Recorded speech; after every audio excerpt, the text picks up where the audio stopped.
Most people think abuse starts when it gets loud, when somebody yells, controls, crosses a line, or causes physical harm. But the truth is, it starts quietly, in how they phrase the apology, in how they test your boundaries, and in how they make you doubt yourself just enough to keep them comfortable. This is what subtle abuse looks like, the kind that hides behind love. A lot of the time, my comments on TikTok are from women who are trying to understand if they are being abused or not, because it is not easy. It's not easy to know this for sure, which is why I tell stories, share information, so you can actually make the best decision for you. I'm Meaghan Webster, a trauma-informed strategist, an abuse recovery coach, and the woman a narcissist hopes to never meet twice. This is the Narcissist's Worst Nightmare podcast, where we strip off the illusion of manipulation, decode the nervous system, and rebuild your power from the inside out. Today, we're breaking down one of the most misunderstood parts of abuse, the subtle signs. The ones that don't look dangerous, the ones that hide inside charm, empathy, and care. Because by the time abuse looks obvious, it's already been happening for a very long time. If you can learn to recognize the quiet erosion, you can exit safer, sooner, and stronger. It rarely starts with control. It starts with connection. The person who gets you faster than anyone else ever has. The one who mirrors your wounds, your values, and your dreams. You finally feel seen, and that's what makes it dangerous. They move fast. They talk about forever before you've even built a week. They make you feel chosen, and underneath that rush is data, your nervous system lighting up with familiarity. Then come the tears disguised as care. I just worry about you when you go out. I don't like how your friends treat you. Maybe you should see them a little bit less. You don't need them. You have me. Each line sounds tender until your world starts shrinking so much that it just expands theirs. That is isolation by kindness, love with a leash. It's not a cage if you confuse protection with possession. If care costs you your people, your peace, or your autonomy, it is not care, it is control. I remember the first time that I noticed my world getting smaller. It did not come with red flags, it came with reassurance. He would say things to me like, I don't think that person is a healthy choice for you. You should focus on your sobriety, you should focus on Hunter. And I told myself that's what love was, right? Care, concern. But slowly, every conversation that we had came with conditions. If I didn't text back fast enough, there'd be tension. If I was late coming up from a meeting, I got silence. If I made plans, he would try to convince me to stay home, calling it family time. And it sounds nice, right? So I started staying home more, convincing myself that I wanted the peace. He very early on told me that I am different from other women. And at first it felt special until I didn't realize that different meant quiet. It meant being compliant. It meant being small enough to not make him insecure. I remember getting ready for a photo shoot for my business, and he came into the room and he said, "Do you really need to dress like that?" It was a red dress. It was about mid-thigh. There was literally nothing wrong with it. And I laughed. I thought he was kidding. I thought he was trying to be playful. But he kept staring at me. He said, "Change the outfit." I told myself it wasn't worth the fight. But when I looked in the mirror, I now was wearing a dress that I didn't love, and I felt like I couldn't really recognize myself. My edges were gone. My voice was gone. My spark was starting to disappear. And at night, it really hit me. I was asking for permission to exist in my own home. That was not love. That was ownership auditioning as safety. And there's a reason why this feels safe, right? Subtle abuse feels safe because your body doesn't chase healthy. It chases familiar. If you grew up managing moods or earning affection, control feels like calm and chaos feels like chemistry. When somebody shows up offering structure and intensity, your body relaxes before your mind can actually question it. This is how abusers first get access. They don't spark your nervous system's native language. You start confusing attention with affection, relief with repair, and stability with suppression. You monitor their moods instead of your own truth. You call it compassion when you're really in survival. If your calm depends on their comfort, you are not loved, you are being leveraged. Abusers know that you are a pawn in their game. That tight chest, that guilt for saying no, that's your body begging you to stop translating harm into hope. Abusers often use logic traps. It starts with you justifying and rationalizing their behavior. Oh, that's not that big of a deal. Oh, he's just being sensitive. Oh, they didn't mean that. Every concession will train you to choose peace over truth until peace becomes performance. I want to break this down a little bit for you. There is isolation by kindness. It's kind of like guilt disguised as love. They worry about you, miss you, just want to protect you. But the care without respect is really just surveillance. And surveillance disguised as romance is control. You'll start canceling plans, stop explaining why you want to go, stop remembering what your own life felt like. If love keeps you inside instead of expanding you, it's not protection, it's possession wrapped in I miss you. Real love says go live.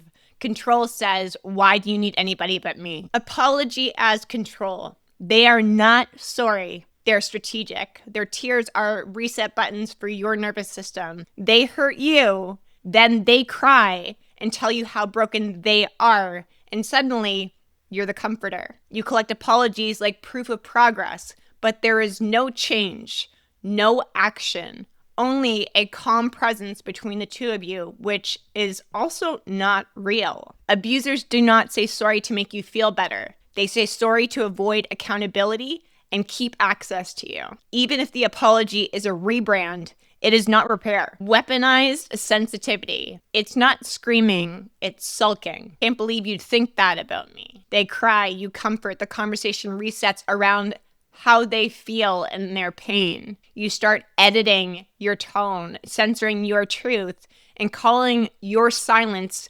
maturity for the betterment of your relationship. If your empathy has become an emotional leash, it is not compassion, it's captivity. It works because it doesn't look like abuse.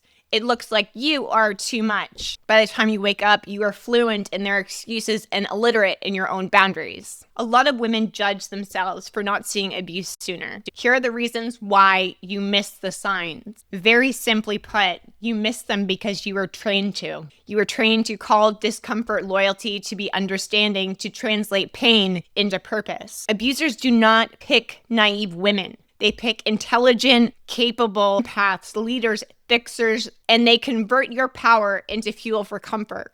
You start believing that if you're kind enough, patient enough, they will heal. But you can't love someone into emotional maturity. You can't nurture someone out of manipulation. You can't save someone who profits from your pain. You're not missing red flags. You're overriding them in the name of empathy. If you are a giver, a nurturer, a lover, a family person, it really doesn't matter. If your empathy goes unchecked, you are incredibly vulnerable to people who are abusive. And I have several episodes up already about empathy and how to set boundaries with that and what that looks like, whether you are in abuse or you're trying to date. One of my clients had shared with me that her boyfriend always cried first, and it felt like for her that he cared, like it was proof of something. And I saw the pattern. She would explain the fight, and it kept ending in the same way. He would cross the line, he would say something cruel, and then collapse into tears before she could process what happened. And in the moment, she would switch roles from the hurt one